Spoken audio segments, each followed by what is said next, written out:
아멘. 은혜로운 찬양 감사드립니다. 좌우의 분들하고 인사하겠습니다. 복된 주일입니다. 인사하겠습니다. 네, 코로나로 저희가 참 많이 고생을 했는데 또 근래에 코로나 또 독감 이런 것들이 많이 지금 또 기승을 부리고 있는 것 같습니다. 한 3주 정도 지금 이제 혹서기 동안에 식당도 쉬고 있는데요. 각별히 우리 성도님들이 건강에 유의를 하셔서 교회 내에도 지금 이제 그런 환자들이 또 왕왕 발생을 하고 있습니다. 근데 옛날처럼 막 이제 사람을 막 가둬놓고 막 이제 이런 저거는 아니고 똑같은 이제 독감하고 똑같이 그렇게 이제 생각을 하는 이제 그런 이제 병이니까요. 어쨌든 걸리진 않는 게 좋습니다. 그래서 당분간 한 3주 정도 이게 악수하는 인사는 조금 자제를 하고 이렇게 목례로 그렇게 인사를 하도록 하겠습니다. 건강에 각별히 유의를 해주시면 감사하겠습니다. 가끔 뉴스를 보거나 누군가에게서 세상이 돌아가는 어떤 이야기를 듣게 되면은 마음의 한편이 참 무거워지는 그런 이제 경험들을 하게 됩니다. 참 쉽지 않은 이야기, 참 아픈 이야기들이 참 많이 들려지기 때문에 그렇죠. 사람들의 마음이 그만큼 이제 강팍해져 있고 또 자기가 잘 살기 위해 갖고 남을 또 해하거나 또 혹은 남이 막 잘 되었다라고 하는 그런 그 이야기들을 들을 때 그것이 또 도전이 되기도 하지만 당장에 내가 없는 어떤 상황과 또 그런 모습들이 이렇게 대비가 되어질 때 우리의 마음 가운데는 또 이렇게 좀 힘겹거나 답답한 마음들이 찾아오는 것이 사실입니다.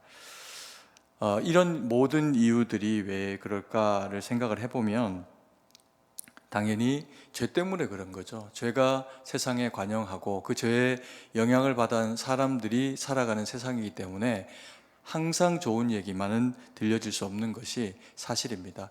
그리고 또 젊은 우리 자녀 세대가 미래를 준비하는 것이 참 쉽지 않다라고 하는 이야기를 들을 때 우리의 당장의 현재만 아니라 우리의 미래 세대나 또 그들과 함께 살아가게 되는 일정 부분 겹치게 되는 우리의 미래도 참 이제 두렵고 또 염려가 되는 것이 사실이죠. 그렇다고 해서 당장의 전쟁이 있는 우크라이나나 혹은 기근이나 또 내전으로 서로 간에 너무나도 힘든 그런 그 시간들을 보내고 있는 그런 그 아프리카의 어떤 민족들이나 이런 그 당면한 그런 문제들에 비하면 우리가 살아가고 있는 세상은 하나님의 보호하신 가운데 참 은혜 가운데 살아가고 있는 것이 사실입니다. 그러니까 그럼에도 불구하고 세상은 바라볼 때 우리의 마음을 무겁게 하는 것이 사실이라는 이야기입니다. 오늘 우리가 읽은 이 예레미야서의 이야기를 보면은 예레미야 1장부터 해서 쭉 펼쳐지는 그 이야기가 참 무겁게 진행이 되는 것을 보게 됩니다. 이스라엘 백성들에게 그들의 그 죄악상 때문에 하나님이 너희가 망하게 될 것이다 라고 하는 이야기를 하시는 것이 점차 실현되어져 가는 것이 느껴지기 때문에 그렇습니다. 그래서 이 예레미야의 그런 그 이야기들이 전반적인 이야기들을 보면은 마음이 참 막막해지고 또 그리고 이 가운데서 하나님 우리에게 어떤 지혜를 얻기를 원하시나라고 하는 부분이 좀 이렇게 무거움으로 다가와지는 것이 사실입니다. 그런데 성경의 어떤 이야기도요 항상 밝음만 이야기하지는 않습니다. 창세기에서 계시록까지의 그 모든 성경의 내용의 이야기들을 보면 죄악과 또 그것으로 말미암는 심판과 그리고 그럼에도 불구하고 구속하시는 하나님의 그런 그 구원의 은혜의 역사가 반복적으로 이루어지는 것이 사실입니다. 그래서 예레미야의 이야기의 표면적인 이야기가 무거움에 대한 이야기를 나타내고 있는 것은 사실이지만 그 중심의 이야기들은 보면 다시 회복과 그리고 또 하나님이 하실 일과 이스라엘 백성들이 어떻게 하나님 앞에 세워지게 될 것일까 라고 하는 부분에 대해서 그런 또 이야기들을 함께 그렇게 펼치고 계시는 것을 보게 됩니다. 그래서 오늘 우리가 이 본문의 말씀 예레미야서를 통해 가지고 주님이 우리에게 주시는 어두움의 무거움의 시대 가운데 빛으로 살아가야 하는 저희에게 주시는 하나님의 그 메시지에 귀를 기울이기를 원합니다. 첫 번째로 예레미야를 통해서 하나님이 우리에게 주시는 그 음성을 보면 선지자의 슬픔, 애통의 의미를 배워야 한다라고 그렇게 말씀하고 있습니다. 18절 말씀인데요. 한번 읽습니다. 슬프다 나의 근심이여 어떻게 위로를 받을 수 있을까? 내 마음이 병들었도다. 세상은 마지막 날을 향해서 달려가고 있습니다. 지어질 때는 그렇지 않았겠지만 하나님이 우리를 지으시고 또 그리고 인생이 그 가운데 죄를 범하게 되면서 그 죄의 삭스로 사망이 주어지게 됩니다. 근데 그 사망이 주어지는 것이 단순히 어떤 한 삶이 맞춰지는 것만을 의미하는 것이 아니라 그 죄가 주는 사망의 영향력은 우리가 살아가는 모든 처처에 그 영향력을 발휘하게 됩니다. 그래서 잘 되어져야 되는 것이 안 되어지기도 하고 이러지 말아야 될 것이 그렇게 악하게 흘러가는 일들이 생기게 되는 거죠. 이런 일들이 왜 가능할까요? 말씀드린 것처럼 죄 때문에 그렇습니다. 죄 때문에 우리에게 슬픔이라고 하는 결과가 찾아오고 또 그리고 그 슬퍼하는 그 과정 가운데 있어지는 아픔이 우리의 삶 가운데 있는 것이 사실입니다. 그리스도인들이 세상을 살아가면서 이런 어떤 세상 가운데 살아가게 될 때 선한 사람도 있고 또 그리고 악한 사람도 있는 것을 보게 됩니다. 그런데 우리가 선한 사람의 모습을 가지고 있고 선으로 살아가야 되는데 때로는 우리의 모습 가운데서도 악이 나타날 때가 있죠. 우리의 연약함이 그런 모습을 부추길 때가 있습니다. 세상은 훨씬 더 심하겠죠. 착한 사람도 있고 어떻게 이렇게까지 악할 수 있을까라고 하는 사람들이 그 가운데 공존을 하고 있겠죠. 근데 문제는 악한 사람이 악하게 살아가는 것은 안타깝지만 죄악된 세상 가운데서 일정 부분은 당연한 일입니다. 이것을 고치고 수정해야 되는 것도 사실이지만 악은 그쳐지지 않을 겁니다. 그러면 하나님이 보실 때 무엇이 문제일까요? 선해야 하는 선한 사람이 우리와 같은 그리스도인들이 악 가운데 치우쳐가는 것이 하나님의 그런 그 뜻 가운데 위배되는 일이 되겠죠. 그래서 하나님은 우리로 하여금 악 가운데 서지 말고 하나님의 말씀과 뜻 가운데 살아가라. 죄악된 세상에 휩쓸려 살지 말고 바로서 믿음의 사람으로 서라라고 그렇게 말씀을 하고 계십니다. 이것을 위해 가지고 예레미야를 통해서 저희에게 하나님이 말씀하시고 명령하시는 것을 보면 두 가지로 볼 수 있는데요. 하나는 하나님의 눈을 가지고 그리고 하나님의 마음을 가지는 겁니다. 하나님의 눈을 가진다라고 하는 것이 어떤 것일까요? 사물을 바라보는 관점이 하나님의 시각으로 바라보는 겁니다. 하나님이 절대 선이시고 온전히 선하신 분이니까 당연히 하나님의 눈으로 바라보면 세상의 악한 것들이 드러나지게 됩니다. 때로는 우리가 세상에서 살아가면서 내 편에서 생각할 때는 악이 아닌 경우들이 있습니다. 나의 유익함이나 또 이 정도는 이라고 하는 어떤 그런 그 허용 범주 안에 들면 우리는 그것을 악이라고 생각하지 않는 그런 이제 경우들이 발생을 할 수 있습니다. 그런데 엄격한 하나님의 잣대 그 기준에 놓고 보면은 그것들이 죄가 될 수 있는 거죠. 그러면 그것을 물리쳐야 됩니다. 그러기 위해 가지고 하나님이 우리에게 주신 눈이 뭐냐 하면 선지자의 눈, 하나님의 눈을 그리스도인이라고 하면 우리 모두에게 허락을 하셨습니다. 근데 이것을 바로 사용할 때는 나와 남의 허물과 죄를 우리가 발견하고 그 죄악을 멀리하거나 우리에게서 지우거나 이런 일들로 유용하게 이 하나님의 눈을 사용할 수가 있습니다. 근데 이것이 또 반면에 악하게 활용되어지는 경우가 발생을 할 수 있습니다. 어떤 경우냐면요. 남이 하고 있는 어떤 일들이 그릇되다라고 판단하는 그런 관점에서 혹은 바리새인처럼 율법적인 입장에서 내가 해야 되는 것, 하지 말아야 되는 것들이 기계적으로 명확하게 되어지게 될 때 우리는 타인을 판단하는 어떤 기준으로 우리 안에 있는 선지자적인 어떤 시각들을 사용을 하는 경우가 있습니다. 그러면 권면하거나 그냥 좋게 지나가거나 이럴 수 있는 일이 그 사람이 하고 있는 그런 그 태도나 모습 가운데서 그게 바람직한 일이 아니다라고 하는 정죄감과 결부가 되게 되는 상황이 발생을 하겠죠. 그러면 우리의 시각을 통해서 남이 자꾸만 판단받게 되는 일이 생길 수가 있다는 겁니다. 근데 우리가 누군가를 권면하고 바람직한 길로 돌리려고 할 때 우리가 내가 생각하는 면에서의 선과 하나님이 말씀하시는 선만을 가지고 누군가에게 접근해서 당신이 이거 잘못하는 겁니다. 이걸 이렇게 하면 안 됩니다. 라고 이야기를 하면 그것을 선하게 받아들이고 자기에게 수용하는 사람들은 생각보다 그렇게 많지가 않습니다. 왜요? 자기를 판단하다고 생각하고 너는 얼마나 잘하는데 라고 하는 이제 그런 그 반문들을 가질 수 있기 때문에 사람이 사람에게 하는 그 권면에 대해서 타인은 그것에 대해서 수용적이지 않은 경우들을 많이 그렇게 보일 수가 있다는 이야기죠. 그래서 하나님이 우리에게 제차적으로 이 예레미야를 통해서 가지기를 원하시는 마음이 뭐냐 하면 선지자의 눈과 함께 선지자의 마음입니다. 하나님의 마음인 거죠. 그래서 오늘 예레미야는 이스라엘 백성들을 정죄하고 그리고 그들에게 잘못됐다 이야기하기 전에 내 마음이 슬프다 이야기합니다. 너희들과 내가 한 민족이고 나와 너희가 다르지 않은 일반인데, 그런데 우리가 지금 이 죄악 가운데 다 함께 망하게 되었으니 이것이 얼마나 애통하고 슬픈 일인가라고 하는 그런 이제 마음을 가지고 있는 겁니다. 긍휼함을 가지고 있는 거죠. 이 긍휼한 마음을 가지고서 남에게 이야기를 할 때 이해의 범주가 넘어서지면서 넓어진다는 겁니다. 그래서 어떤 사람에게 우리가 권면을 할 때에도 이 애통하는 마음, 그리고 남을 귀하게 여기는 마음, 하나님의 마음이 있을 때, 아, 저 사람이 하는 저 이야기가 진짜 나를 위해 가지고 하는 얘기구나 라고 그렇게 듣기가 용이하다는 겁니다. 그래서 당장은 때로 거절할 수 있습니다. 내가 마음을 다하고 그리고 하나님이 주시는 마음으로 선히 행하며 권면을 했는데도 충분히 거절될 수 있습니다. 그런데 그런 사랑으로 하는 권면이 가지는 힘이 뭐냐 하면 돌아가서 생각해 보니 내가 잘못한 것이 맞는 겁니다.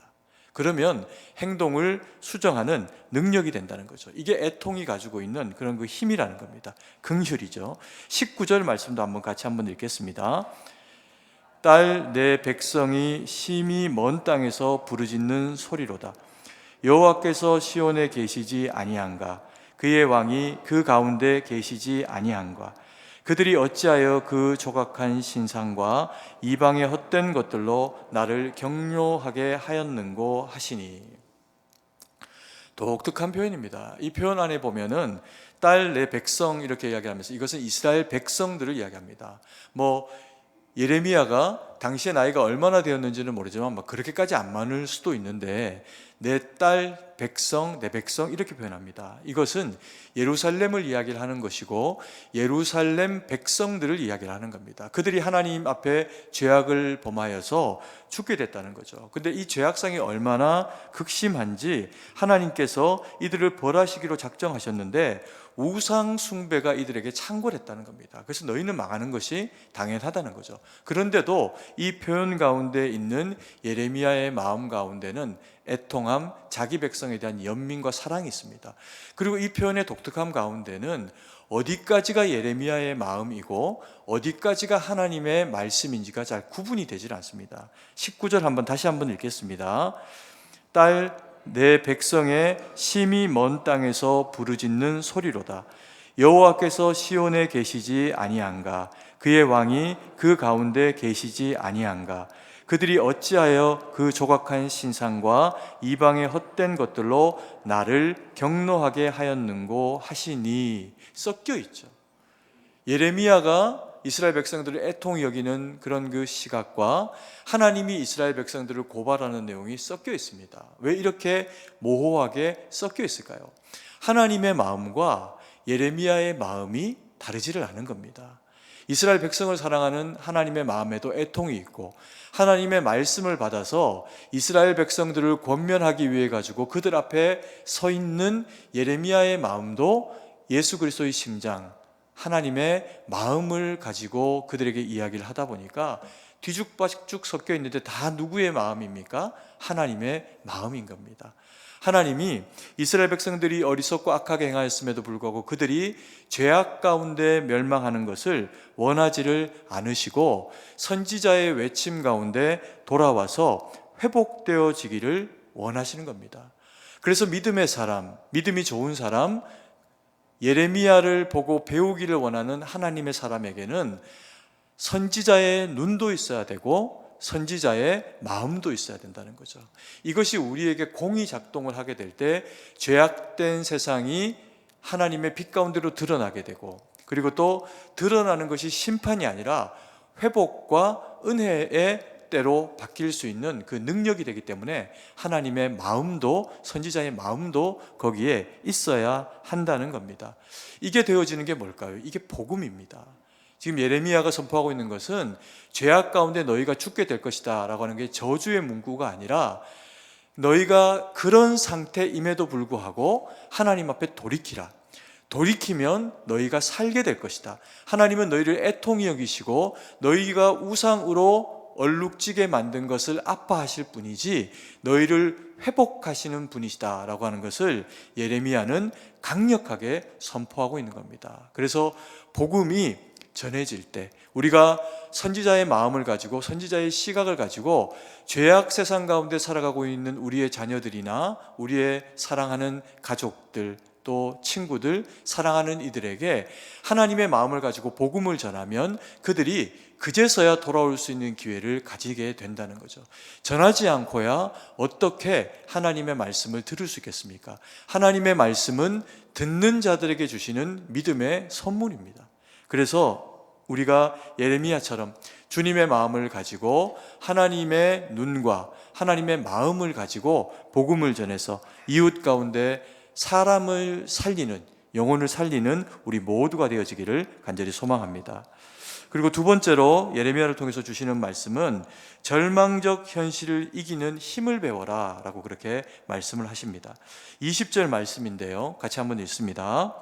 추수할 때가 지나고 여름이 다하였으나 우리는 구원을 얻지 못한다 하는도다. 이스라엘 백성들은 망하는 길 선 가운데 있습니다. 근데 이게 정확하게 언제인지는 알 수가 없습니다. 아마 지난주에도 말씀드렸지만 여호야김 시대이지 않을까라고 하는 시대적인 어떤 이제 고찰이 있을 수 있지만 정확하게는 알지는 못합니다. 그런데 가지고 있는 당면한 현실이 어떤 거냐 하면, 너무나도 무겁고 힘든, 적에게 둘러싸이고 또 어려움 가운데 놓여져 가지고 이들이 이제는 우리가 진짜 망하는 건가? 라고 하는 생각을 하게 되는 그런 즈음 상황 가운데 놓여 있다는 겁니다. 그리고 계절적으로는 언제를 이야기하나 라고 하면 여름이 지났다라고 표현합니다.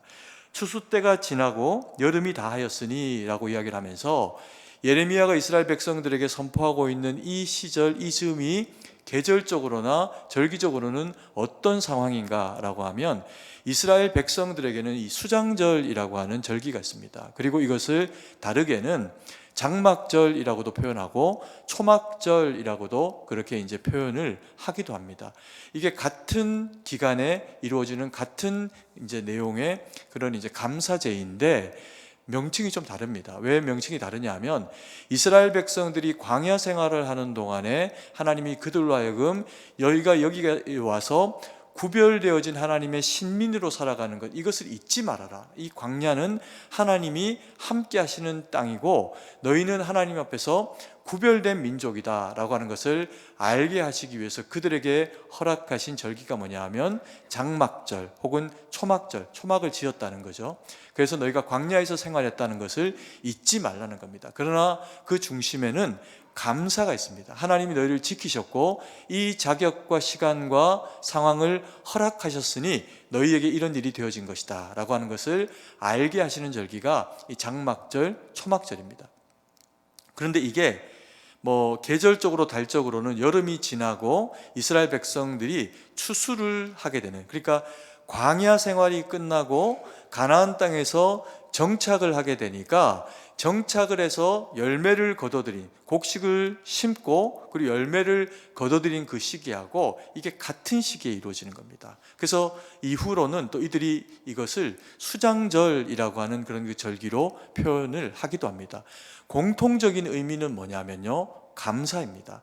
하나님이 너희의 먹거리를 주셨으니, 하나님이 너희의 광야에 지키는 아버지가 되어주셨으니, 그래서 불기둥과 구름 기둥으로 너희와 함께 하시고 예루살렘 성막과 성전 가운데 하나님이 너희와 함께 하셨으니 너희의 모든 소출이 다 하나님에게로 난 것이 아니냐, 이제 하나님께 감사하라, 그런 거죠. 그런데 이 계절에 이스라엘 백성들이 이야기합니다. 예레미야 이야기에 동의합니다. 뭐라고 동의합니까? 추수할 때가 지나고 여름이 다가왔으나 우리는 어떻게 구원을 얻지 못한다 하는도다 이렇게 이야기합니다. 상황이 절망적이라는 거죠.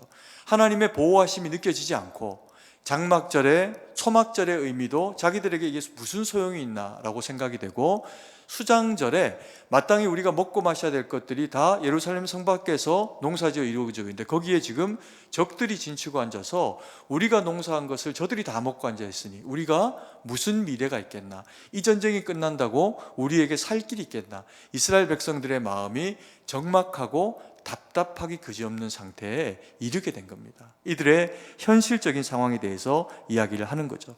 21절 22절 말씀입니다. 같이 한번 읽습니다. 딸 내 백성이 상하였으므로 나도 상하여 슬퍼하며 놀라움에 잡혔도다. 길르앗에는 유황이 있지 아니한가, 그곳에는 의사가 있지 아니한가. 딸 내 백성이 치료를 받지 못함은 어찌 됨인고. 예레미야가 이스라엘 백성들을 향해서 노래하고 이야기를 하는 그 내용 가운데서 보면은 그들에 대한 애틋함이 있습니다. 그들을 딸로 표현할 때 하나님의 보호하심 가운데 있어야 하는데 그것이 없이는 살 수 없는 연약한 대상, 그리고 보호가 필요한 대상이라는 거죠. 그런데 그런 백성들, 내 딸과 같은 백성들이 하나님의 보호하심 가운데 있지를 못하다는 겁니다. 그래서 슬프고 놀랍다는 거죠. 근데 이들이 또 처하고 있는 상황이 뭐냐면 22절에 길르앗에는 유황이 있지 아니한가, 그곳에는 의사가 있지 아니한가, 딸 내 백성이 치료를 받지 못함은 어찌 됨인고 라고 이야기를 하면서 마땅히 이스라엘 백성들이면 누릴 수 있는 의료적인 치료의 혜택도 받을 수가 없는 상황이라는 거죠. 문 밖에 나갈 수도 없고 요단을 건널 수도 없고, 그래서 그들이 이전에 마땅히 누릴 수 있는 하나님의 보호하심 가운데 있었으면 당연히 누릴 수 있는 어떤 인생의 문제를 해결할 수 있는 방편들이 지금 아무 소용이 없다는 겁니다. 단순히 유황에 대한 문제, 의사에 대한 문제만을 이야기하는 것이 아니라 그들이 곤란한 상황이 되면 해결받을 수 있었던 그 모든 유용한 것들이 다 끊어져 버렸다는 겁니다. 할 수가 없다는 거죠. 그러니까 이들이 너무나도 힘들고 절망의 상태 가운데 놓여 있다라고 하는 것을 이야기를 하는 겁니다. 근데 이스라엘 백성들에게 이게 가능한 일이 아닙니다. 왜냐하면요, 이스라엘 백성들은 이런 고통과 하나님의 심판과 이방의 압제 가운데 놓이는 것이 합당한 민족이 아닙니다. 그들은 어떤 어려움이 있어도 하나님이 그 가운데 함께 하시고 대적의 문을 취하겠다라고 하시면서 그들에게 복을 비는 자에게 복을 주시고 그들을 저주하는 자에게 하나님이 저주하시는 그런 하나님을 모시고 살아가기 때문에 그렇습니다. 그래서 이스라엘 백성들은 망할 수가 없는 민족인데 성공, 복을 받는 세상의 당시에 어떤 민족도 가지지 않았던 복에 대한 매뉴얼을 가지고 있었던 민족이 이스라엘 백성입니다. 왜요? 성경이 복에 대한 매뉴얼입니다. 그런데 이 복을 가지고 하나님이 복의 근원이신데 그 하나님을 모시고 살아가면서도 이와 같은 형태의 재앙과 그리고 어려움들이 그들에게 있다라고 하는 것은 일반적인 일이 아니라는 거죠. 그래서 너희가 일반적인 상황에 있지를 않으니 하나님의 말씀과 뜻 가운데 돌아와서 하나님의 보호하심을 받으라는 이야기입니다. 이스라엘 백성들이 그런데 왜 망하게 됐을까요? 그들이 죄악을 반복했기 때문입니다. 그 반복을 어느 정도 했냐 하면 하나님 앞에 선히 행하다가 악을 행하면 하나님이 이노움하십니다. 선지자를 통해서 그러지 말라라고 말씀하십니다. 그런데 돌이키면 또 하나님이 복을 주십니다. 그런데 이들이 다시금 하나님 앞에서 죄를 범하는 그 기간과 강도가 짧아지고 강해지는 겁니다. 그러면서 이들이 돌이키질 않고 하나님의 보실 때는 쭉 악을 향해서 쭉 어리석은 가운데 달려가고 있는 것처럼 보여지는 상황이 이들 가운데 있게 된 거죠. 그래서 반복되는 그런 그 죄의 대가로 이들이 멸망하게 되는 상황 가운데 놓이게 됐다는 겁니다. 실패하게 된 거죠. 근데 우리가 세상도 압니다. 그렇다고 해서 실패가 반드시 나쁘기만 한 것인가 라고 하는 것에 우리는 물음표를 가질 수 있습니다. 왜냐하면 세상도 이야기하기를 실패가 성공의 무엇이다? 어머니다 이렇게 이야기합니다. 다행히 아버지라고는 얘기 안 했습니다. 성공의 어머니다 이렇게 이야기했습니다. 왜 그럴까요? 실패를 통해서 다음번에는 더 이상 실패하지 않을 수 있는 원리, 원칙, 답을 얻으라는 거죠. 그래서 실패는 반복할 것이 아니니까 너희의 그런 벌어지고 있는 상황 가운데서 실패의 요소들을 제거하면 뭐만 남습니까? 성공할 수 있는 가능성만 더 남게 되니까 너희에게서 실패의 근원들을 제거하고 답습하지 말아라는 거죠.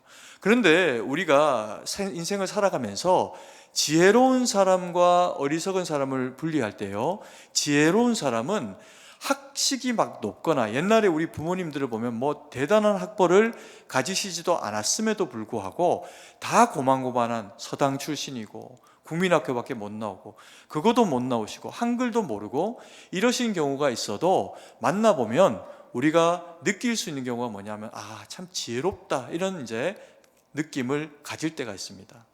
그때가 왜 그럴까요? 우리 어른들이 자신들의 인생에서 주어진 어떤 반복되는 실패와 실수를 답습하지 않고 그것을 교훈하는 겁니다, 자녀들에게. 그러면 또 하지 않아도 될 실패와 실수를 부모님의 그 지혜로운 권면, 할머니 할아버지의 지혜로운 권면을 통해 갖고 그 후손들이 배워서 답습하지 않을 수가 있는 거죠. 근데 어리석은 사람은 딱 그 자리에서 넘어졌는데 다음에 거기 가서 또 넘어집니다. 습관처럼 넘어집니다. 실패를 그 정도 했으면 이제는 좀 다른 사람이 잘 되겠거니 라고 그렇게 기대할 만도 한데 기대가 안 되는 겁니다. 왜 안 될까요? 늘 하는 짓이 뻔하니까. 안 될 줄 알면서도 거기에 한 번 더 자기 인생을 도박처럼 거는 겁니다. 그럼 망하는 거예요. 우리가 학교 다닐 때, 어릴 때 조금만 지혜로우면 오답 노트라고 하는 것을 만듭니다. 뭐 크지도 않아도 되고, 시험 친 것들 가운데서 틀린 것들을 거기다 기록을 하면서 나중에 보면요, 대부분의 경우에는 그게 뭐 영어가 됐건 수학이 됐건 무슨 과목이 됐건 틀린 걸 또 틀립니다. 왜요? 그것을 수정하지 않았기 때문에 그렇죠. 그런데 똑똑한 아이들은 그 오답 노트를 통해 갖고 자기가 무엇을 잘 틀리는지 그걸 2번 반복하고 3번 반복해서 잘 이해를 하든지 잘 암기를 해가지고 절대로 다음번에 틀리지 않도록 그것을 대비를 하면 그 문제가 나왔을 때만큼은 그 다음번에 절대로 틀리지 않는 겁니다. 우리의 인생에도 오답 노트가 필요합니다. 영적인 오답 노트가 필요하다는 거죠. 우리가 하나님 앞에서 그릇 행할 때가 있습니다. 이웃들 가운데서 어리석게 행할 때가 있습니다. 속지 말아야 되는데 거짓말하는 사람에게 속거나 그들의 그 꾀임 가운데 빠지게 되는 경우가 있습니다. 그때는 어떻게 해야 될까요? 사람을 조심해야 되는 거죠. 말을 조심해야 하고 행동을 조심해야 되고 내가 하나님 앞에서 어떤 모습으로 서야 될까라고 하는 부분에 대해서 예민함을 가져야 되는 겁니다. 그러면 어리석은 사람이 어리석게 망하는데 내가 함께하지 않을 수가 있다는 겁니다. 여러분, 성경에서 이런 것들을 잘한 인물들이 누굴까요? 이 오답 노트를 잘 활용한 대표적인 인물이 누구냐면 요셉입니다. 그가 어릴 때 형제들과의 관계적인 문제가 생깁니다. 자기가 옳다 생각한 일을 아버지에게 이야기하면서 형제들의 마음을 상하게 하죠. 그게 자기 인생에 너무나도 힘든 일이 되어져 가지고 죽음에 내몰리고 노예가 될 뻔하고 인생이 완전히 꼬여버립니다. 그런데 이 꼬인 인생을 가진 요셉이 하나님 앞에서 그 꼬인 실타래를 다 풀어냅니다. 사람들과 풀려고 하지 않고. 그랬더니 주어진 결과가 뭐냐 하면 자기 인생에 다시금 그 형제들을 만나는 기회가 주어졌을 때 꼬인 실타래로 그들의 목을 감거나 허리를 묶지 않습니다. 하나님의 사랑으로 용서라고 하는 하나님의 방식으로 그 일들을 해결을 했더니 하나님이 그 인생이 누구의 인생보다도 아름다워서 예수님을 예표하는 인물이 되게 하십니다. 반면에 그의 그 아버지를 통해서도 우리가 오답 노트가 가지는 의미를 찾아야 됩니다. 야곱의 경우에는요, 뱃속에서부터 싸웁니다. 그리고 나올 때도 싸웁니다. 그리고 좀 크고 나서도 싸웁니다. 형제를 이기기 위해 가지고 속입니다. 그리고 쫓겨납니다. 아버지 어머니도 속이고 쫓겨나고 그리고 삼촌네 갑니다. 또 속입니다. 또 싸웁니다. 또 원수가 됩니다. 야곱의 이야기는 절대로 이렇게 살면 안 된다는 이야기에 반복되는 이야기입니다. 근데 가끔씩 이제 야곱을 좋아하시는 분들이 계세요. 악착같이 이겨내는 야곱의 그런 그 심성을 배워야 되겠다. 큰일 납니다.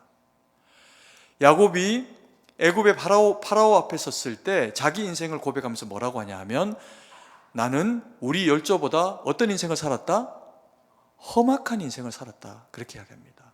성경은 믿음의 위인들의 모습도요 숨기지 않고 기록합니다. 그래서 성경이 진짜인 거예요.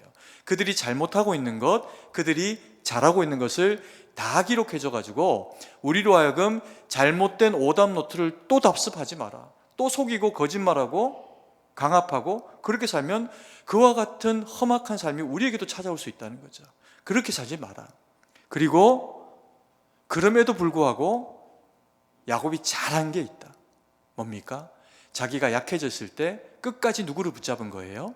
하나님을 붙잡은 겁니다. 그것밖에 자랑할 게 없습니다. 심성은 절대 배우면 안 됩니다.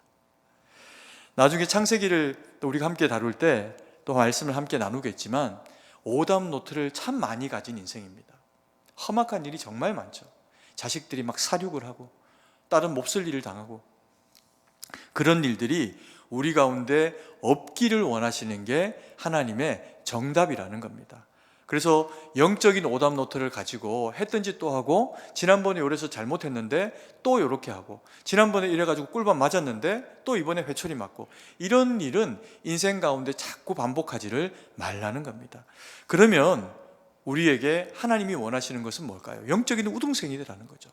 영적인 우등생이 되면 너희 가운데 하나님이 원하시는 일이 있다. 그게 뭐냐면요, 애통을 가져야 한다는 겁니다. 9장 1절 말씀입니다. 같이 한번 읽습니다. 어찌하면 내 머리는 물이 되고 내 눈은 눈물 근원이 될꼬, 죽임을 당한 딸 내 백성을 위하여 주야로 울리로다. 여기 보면 예레미야는 하나님의 마음을 가집니다. 성장한 거죠. 성숙한 겁니다.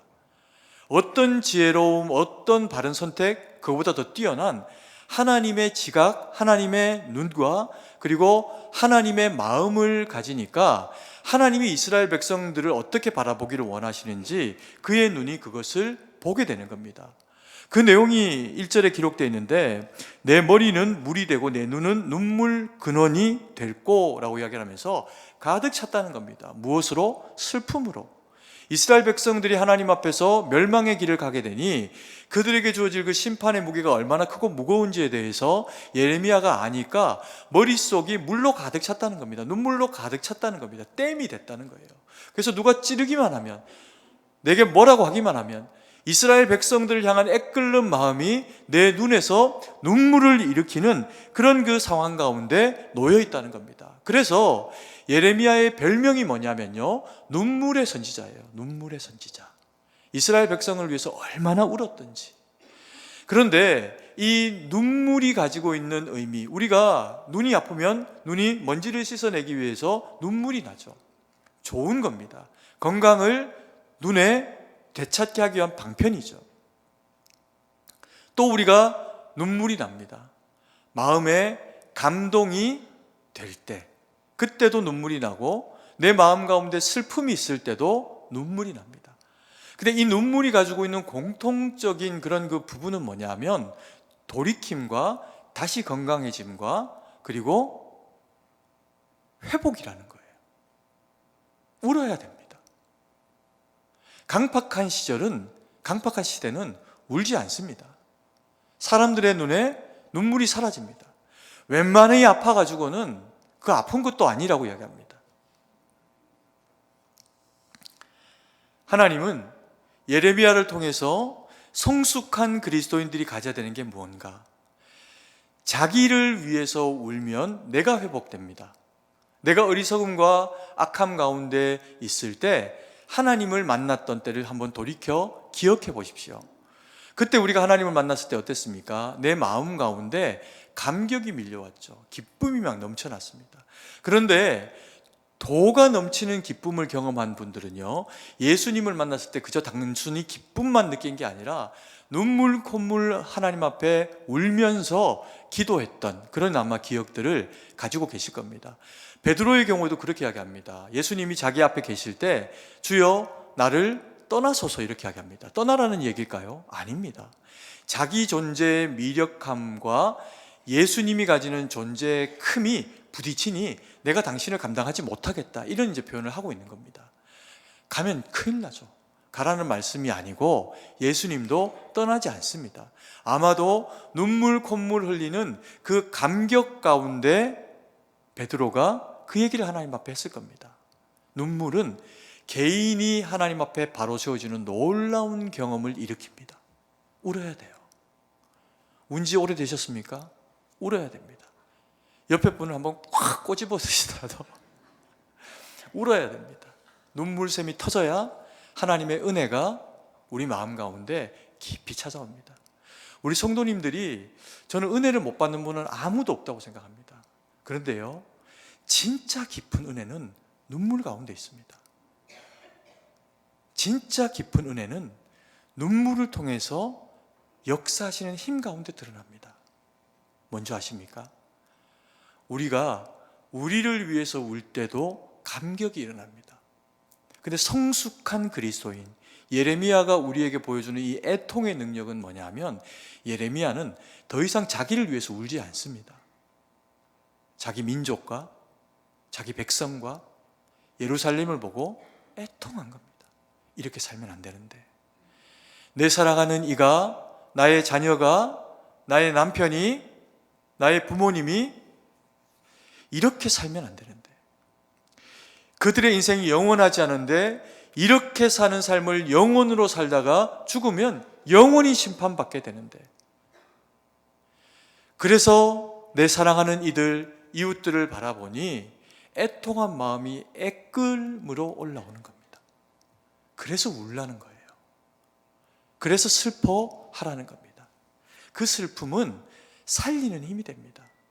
여러분, 이 가운데도요, 우리 성도님들 가운데 이미 복음을 많이 전하는 너무 귀한 분이 계십니다. 막 친구를 어떻게든 복음을 전하고 교회 데리고 오려고 막 애를 쓰고, 가족을 하나님 앞에 그렇게 세우려고 날마다 울며 기도하고, 그런 분들이 우리 성도님들 가운데 많이 계세요. 그런데 그 많이 계심으로 멈추면 안 되고 우리 모두가 그래야 한다라고 성경이 이야기합니다. 놀라운 것은 남을 위해 울면 나를 위해 울 일이 사라집니다. 왜 그런지 아십니까? 하나님이 일하시거든요. 아멘이십니까? 우리가 울 일이 없어야 남을 위해 울 수 있는 성숙이 우리에게 있고, 그 성숙으로 남을 위해 우는 그리스도 예수의 마음으로 살아가주면 하나님이 우리 가운데 함께 하시면서 말씀으로 기도 가운데 형통을 허락하십니다. 그래서 하나님 앞에 울면서 내 영혼을 위해서, 그리고 내 주변에 있는 사람들을 위해서 울 때 하나님이 그 가운데 역사하시는 거죠. 겟세마네 주님의 기도를 우리가 알고 있습니다. 주님이 그때 울어주지 않았다면 주님은 자기를 위해서 울지 않으셨습니다. 단 한 번도 자신을 위해서 운 적이 없으십니다. 근데 주님이 땀방울이 핏방울이 되도록 기도하십니다. 그랬더니 우리가 살게 됐습니다. 성숙한 그리스도인일수록, 더 믿음이 좋은 그리스도인일수록 나를 위해 울지 않고 남을 위해 울고 가족을 위해서 울고 주님의 나라를 위해서 우는 것, 그것이 하나님이 우리에게 원하시는 거룩한 눈물과 그 능력이라는 겁니다. 여러분, 오늘 우리에게 주신 하나님의 말씀을 마음 가운데 새기고 그리고 돌아봅니다. 선지자의 눈과 마음을 가져야 됩니다. 왜 그럴까요? 우리를 통해서 선포되어진 하나님의 말씀이 누군가에게 복음이 되어져서 돌아오기 위해서 우리는 선지자의 눈과 마음을 가져야 됩니다. 근데 이것이 정죄하는 눈이 아닙니다. 치료하는 눈이요, 치료하는 마음입니다. 그래서 우리가 때로는 인생에서 실패하는 일이 있을 때조차도 그것이 나에게서나 혹은 타인에게서나 다 정죄함의 거리가 되지 않도록 우리가 여유로움으로 바라볼 수 있어야 됩니다. 그리고 그 실패를 하나님 앞에 돌아보고 반추하면서 영적인 오답 노트를 가지고 하나님 앞에 우리의 삶을 돌아보면서 주님이 내게 하기를 원하시는 것, 복 주시기를 원하시는 것들만 찾아서 그것들을 감당해 낼 수 있어야 됩니다. 그러면 하나님 우리의 영적 성장을 이루시고요. 그리고 진짜 우리가 나뿐만 아니라 타인을 위해서 울 수 있고 그 눈물이 능력이 되어지는 삶으로 우리를 그와 같이 이끄실 것입니다. 그 하나님의 말씀 붙잡고 주님 앞에 복을 얻고 그리고 나와 남을 살리는 거룩한 그리스도인으로 살아가는 우리 모두가 되어지기를 간절히 소망합니다. 기도드리겠습니다. 사랑의 아버지 하나님, 은혜와 사랑을 감사드립니다. 오늘도 주신 말씀 마음에 새기고 아버지 하나님 참으로 주의 뜻하심 가운데 서기를 원합니다. 하나님의 눈과 하나님의 마음을 가지고 아버지 하나님 때로 인생 가운데 어려움이 있을 때 영적인 오답 노트도 기록하면서 아버지 하나님 어떻게 하면 하나님을 영화롭게 할까? 어떻게 하면 죄악 가운데 벗어나진 믿음의 삶으로 되어질까? 주님 앞에 기도하며 주님 앞에 묻고 구하면서 살아갈 수 있는 저희가 될 수 있도록 은혜를 베풀어 주시옵소서. 하나님, 그래서 이 말씀 붙잡고 살아가는 거룩한 그리스도인들마다 다 온전히 주님 주시는 복을 누리게 하시고 그 복이 거룩한 성장이 되어서 타인의 애통함까지도 기도하며 함께 세워내는 저희가 될 수 있도록 복 주시고 은혜 주시고 말씀 가운데 함께하여 주시옵소서. 주님께 모든 것을 의지하고 감사드리며 살아계신 주 예수님 이름으로 기도드립니다. 아멘.